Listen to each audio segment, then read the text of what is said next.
I think any country would say that it takes a little extra meaning when you take one off of Canada. Curling now enters the Sports Weekend spotlight.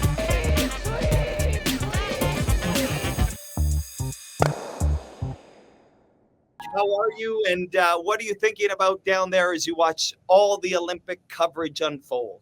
Oh, this is a lot of fun. I can see why you guys do this stuff. I haven't missed a shot all week, and it's so fun being involved in the event with fantastic company like NBC, and hoping to keep a foot in the door and maybe do some more of this stuff in the future. But it's great. I love it. Nice. And Tyler, what are your thoughts as you're watching Team Schuster here and the memories of 2018 and that unbelievable win when you guys maybe thought you were out of it and then just kept on winning? Yeah, it's kind of starting to look like deja vu from 2018, but that's really nothing different from what we did in the years prior to the Olympics too. I think after 5 games in the 3 World Championships that we played in, we were 2-3 in all 3. And I think after that in the round robin, we were like 17-1. So, we're used to being in that spot. So when we were 2-4 at the Olympics, it really wasn't a big deal based on what we'd been through in the World Championships. So when they got to 2-3, it was just kind of like, well, if they're going to make the run, it's going to happen now because this is where they always seem to end up. And they're scheduled to this point. They've already played Canada, Great Britain, and Sweden. Mm-hmm. The big game is going to be the next one against the Swiss. If they can win that game, then they have Italy and Denmark for their last 2 and a very good chance of getting to 6-3, which I think would probably get them in the 4s.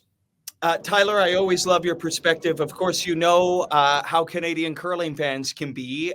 Jennifer Jones at 1-3. I wonder, from an Olympic champion from the United States perspective, what's it like to see Canadian curling fans and the conversation unfold when the conversation is Canada isn't the dominant powerhouse in this game anymore?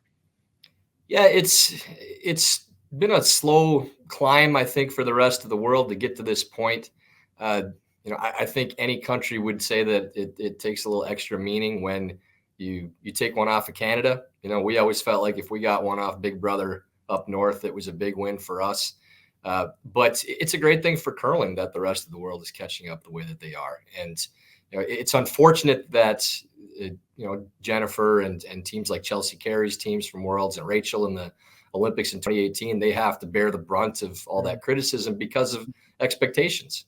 And it's a big burden. It's a heavy burden for those teams. And more and more you hear Canadian players now talking about how this is just going to be the norm and we have to get used to it. Not saying that they don't expect to win, but that you shouldn't be shocked when these other countries are giving them good games and winning championships and Canadians, for whatever reason, in any given tournament don't end up on the podium.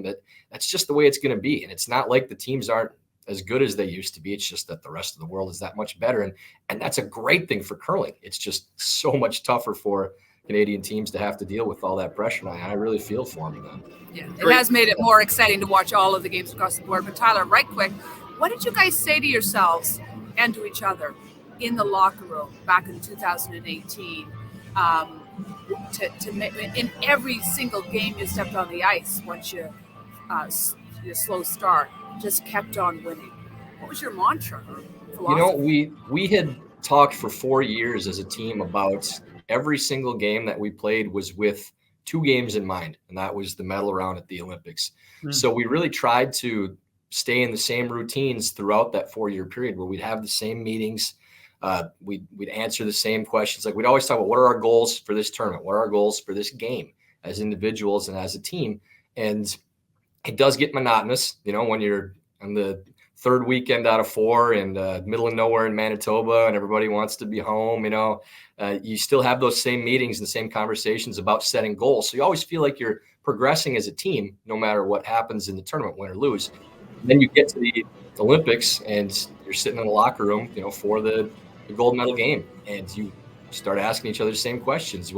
What's our goals for this game? And you kind of have that aha moment that's like, that's why we've been doing this all this time. It's just another game. It's the same thing. And we felt so comfortable taking the ice for that game. And I think anybody that watched, you don't have to know anything about curling to see the body language of the 2 teams, that Nicholas's guys were kind of tight. We were loose and ready to play. And if somebody told you one of these teams is the #1 ranked team in the world and this should be their coronation, and the other one is the fledgling underdog on a Cinderella run, you would have thought the roles were reversed by the body language.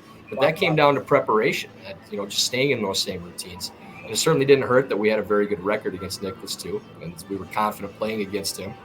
But really, yeah, when you have that moment in the locker room, you know how big the game is, but just realizing it's just the same thing we've been doing all this time. We're having the same meetings, the same conversations.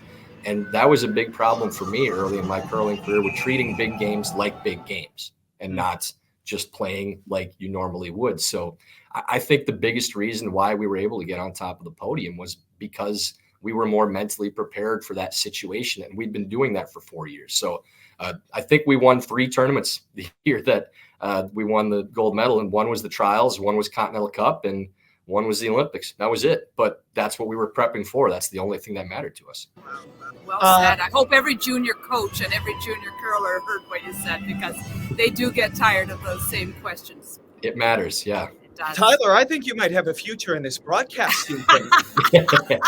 I'm hoping so. I got a foot in the door. I got to start. I'm hearing some good things. I really love it. It's so much fun to continue to be around the sport, and obviously, Colleen, we still have access to all our friends and, former opponents and teammates that, we can get good quotes and interviews wherever we need them, which helps a lot for, these companies that are hiring us. So we have value in that. But yeah, I just really enjoy, being able to talk about the sport without competing, and in the same things that we've been doing as ambassadors off the ice and promoting the sport and speaking engagements and appearances for curling clubs. Now we get to tell the world about why we love the sport. And when you enjoy it in the broadcast and people know that you're having fun with it and they see your love for the sport, then they realize why we love it as much as we do. And having this opportunity to do this for the Olympics for NBC is the greatest opportunity you can have to do that. Wow. Really. You were your gold medal today? It's back at the hotel right now. I had to bring it along for the previous stop I had before I got out here in Columbus, Ohio. So if I show up without that thing for any appearances, speaking engagements, they just send me home. I could probably send the medal home. Well, I don't know about you, but I would wear that thing grocery shopping or wherever I go. Right, exactly. Yeah, it's been on so many necks now that the ribbon is almost completely torn off. I'm sure you've seen Jamie Korab's that's been all over the planet. Like, that thing's torn to shreds. Mine's catching up real quick already. Right. Oh, that's so great. That's great. Awesome. You have a beautiful broadcast voice too, by the way, Tyler. Thank you. That matters. I'm It trying to does. bring We some want bass you- to it. So We want you back on this show, so we'll keep Yeah. the It's a compliments great coming. voice. good. Yeah, please go on Twitter and say those things. That helps me a lot.